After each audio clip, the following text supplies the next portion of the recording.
यीशु मसीह कौन था? आदि में कौन था? वचन। वचन परमेश्वर के साथ था। इमेजिन करो कि वचन खुद देहधारी होकर पृथ्वी के ऊपर आया, पर फिर भी उसे पवित्र आत्मा और सामर्थ्य से अभिषेक किया गया ताकि वो शैतान के सताए हुए लोगों को चंगा कर सके। उत्पत्ति उसकी 1 में लिखा है, आदि में परमेश्वर ने आकाश और पृथ्वी की सृष्टि की। पृथ्वी बेडोल और सुनसान पड़ी थी और गहरे जल के ऊपर अंधियारा था तथा परमेश्वर का आत्मा जल के ऊपर मंडराता था।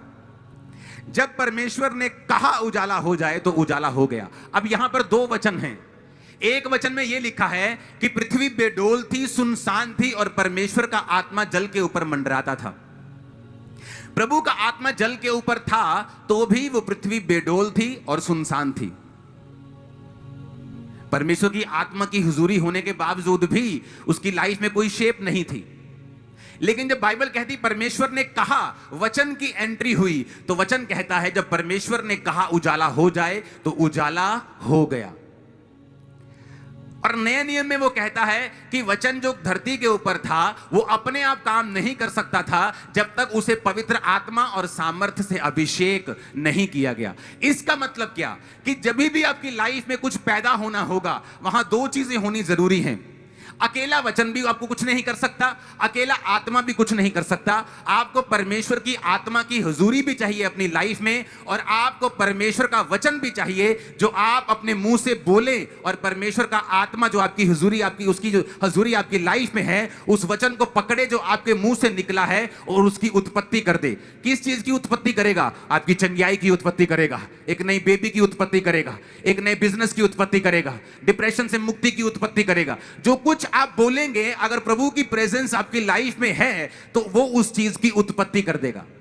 कितने मेरी बात को समझ रहे हैं? अब अगर वचन को खुद यीशु मसीह को बिना पवित्र आत्मा और सामर्थ्य से काम नहीं वो कर सकते थे, बिना सामर्थ्य और पवित्र आत्मा के अभिषेक के, बाइबल कहती है उन्होंने अपने धरती पर काम शुरू नहीं किया, वेट की 30 साल के जब वो हुए। और बाइबल कहती है 33.5 साल तक उन्होंने काम किए। जब वो पवित्र आत्मा के बपतिस्मे को पाया, पवित्र आत्मा को पाया, उन्होंने फिर परमेश्वर के कामों को करना शुरू किया। और वचन कहता है किस तरह परमेश्वर ने प्रभु यीशु मसीह नासरी को पवित्र आत्मा और सामर्थ्य से अभिषेक किया, और वो शैतान के सताए हुए लोगों को चंगा करता था क्योंकि परमेश्वर उसके साथ था। और वचन कहता है आदि में परमेश्वर का आत्मा जल के ऊपर मंडराता था, लेकिन तब भी पृथ्वी बेडोल और सुनसान थी। आज आपकी लाइफ में अगर किसी चीज की जरूरत आपको है तो वो है पवित्र आत्मा की हुजूरी।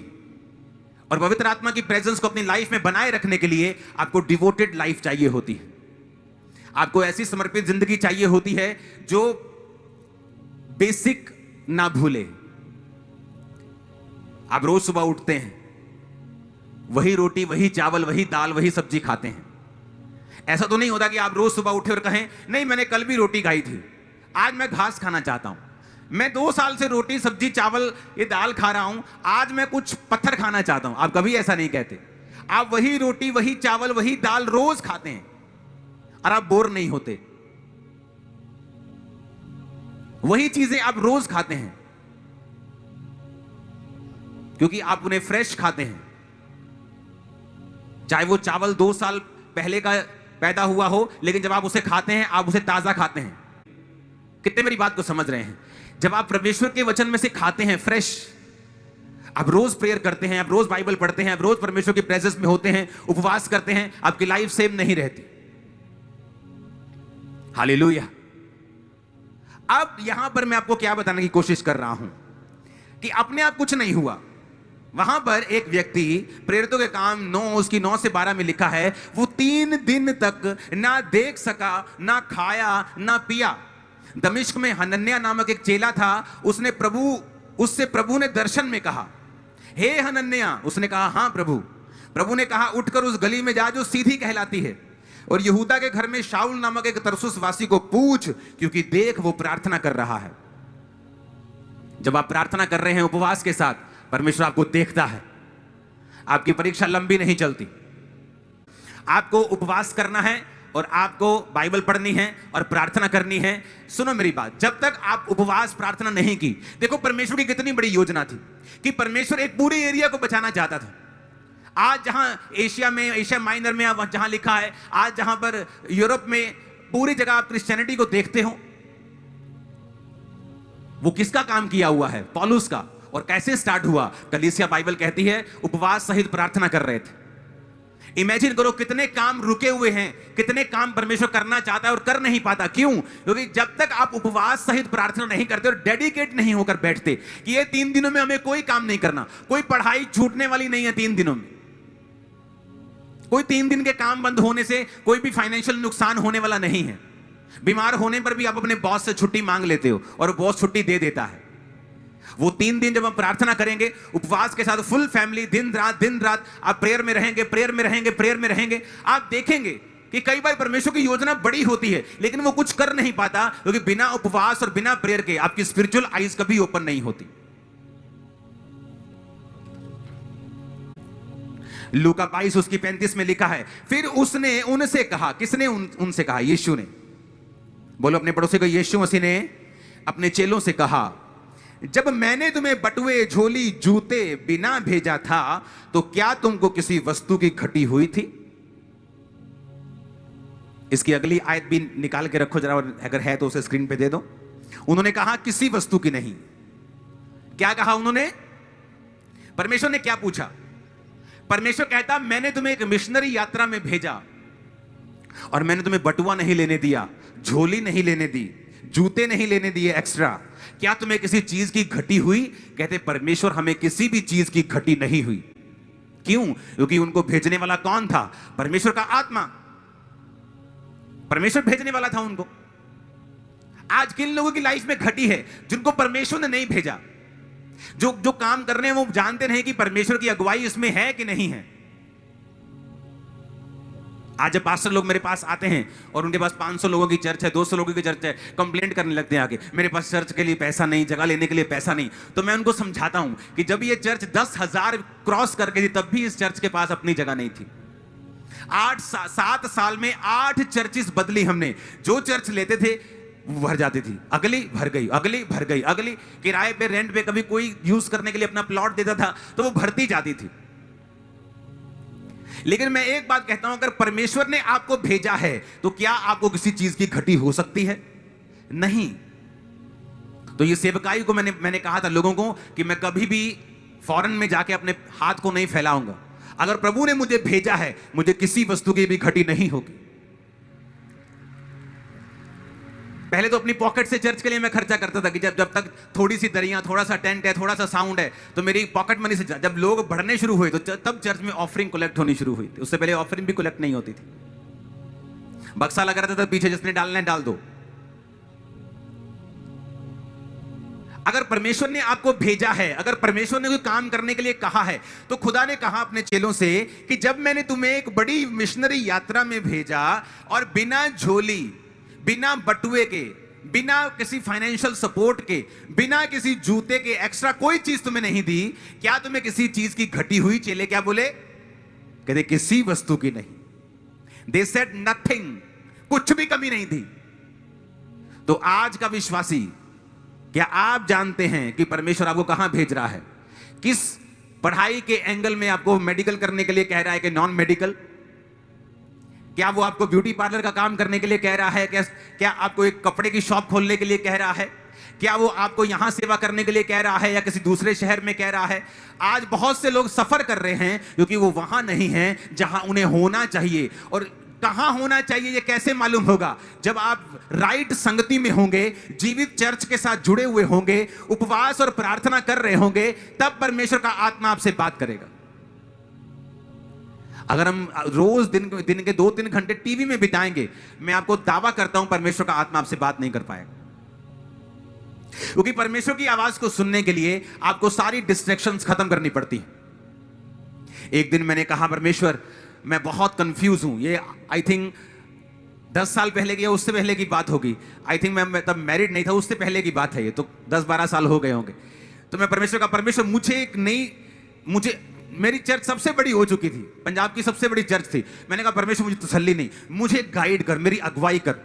तो अंदर पवित्र आत्मा ने कहा कि यहां पर बैठ के प्रार्थना मत कर, चला जा दूर जाके प्रार्थना कर।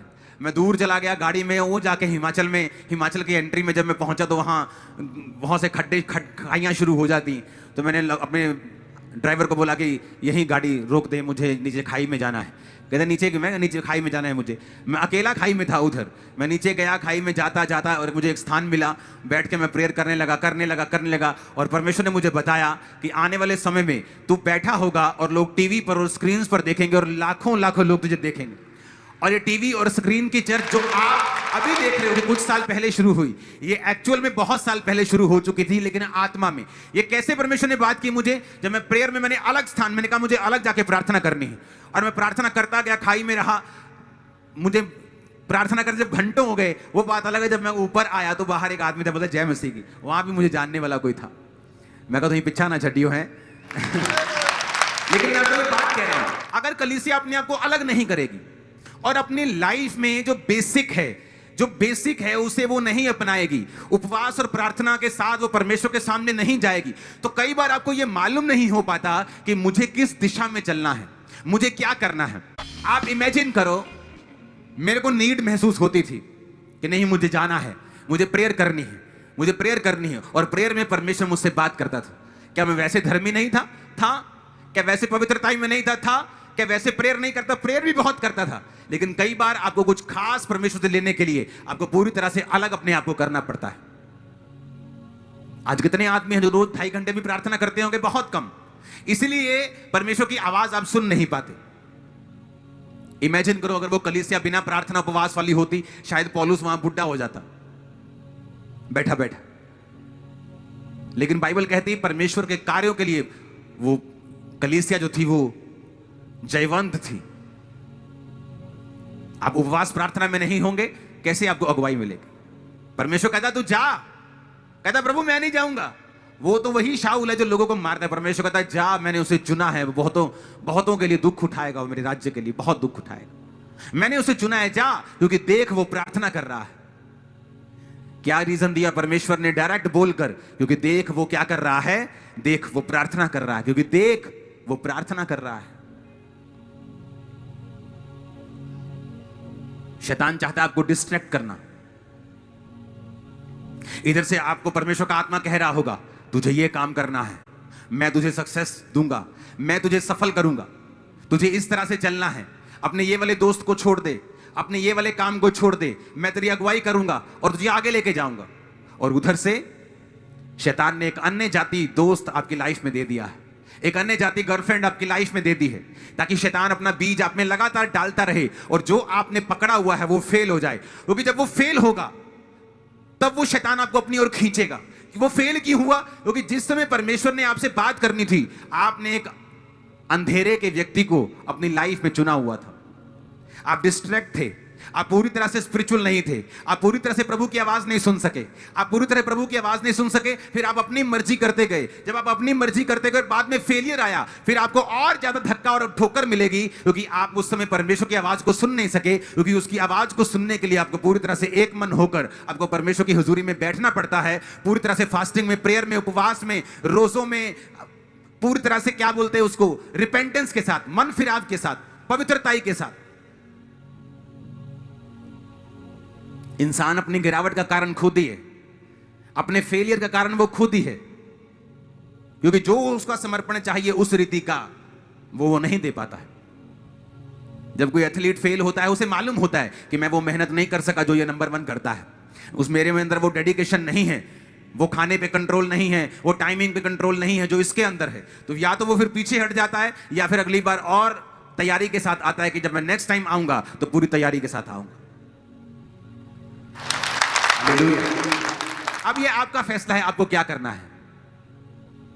अब ये आपका फैसला है कि मुझे बेसिक में रहना है, मुझे रोज परमेश्वर की प्रेजेंस में फ्रेश, जिस तरह मैं रोज फ्रेश खाना खाता हूं और अब तक जीवित हूं और सेम खाना खाता हूं, क्या मुझे वही परमेश्वर के सामने वही डिवोशन रखना है, वैसे ही लाइफ रखनी है, वैसे ही रोज प्रार्थना, उपवास और रोज बाइबल पढ़ने का जीवन रखना है, जिससे मेरी आत्मिक जिंदगी जीवित रहे। और उसका फायदा भी किसको होगा? आप लोगों को होगा, क्योंकि आत्मा में जीवित रहोगे तो परमेश्वर बात करेगा। जब वो बात करेगा तो ग्रेट लाइफ है आपकी आगे परमेश्वर ने रखी हुई, ग्रेट, आप समझ भी नहीं सकते, आप अभी जान भी नहीं सकते।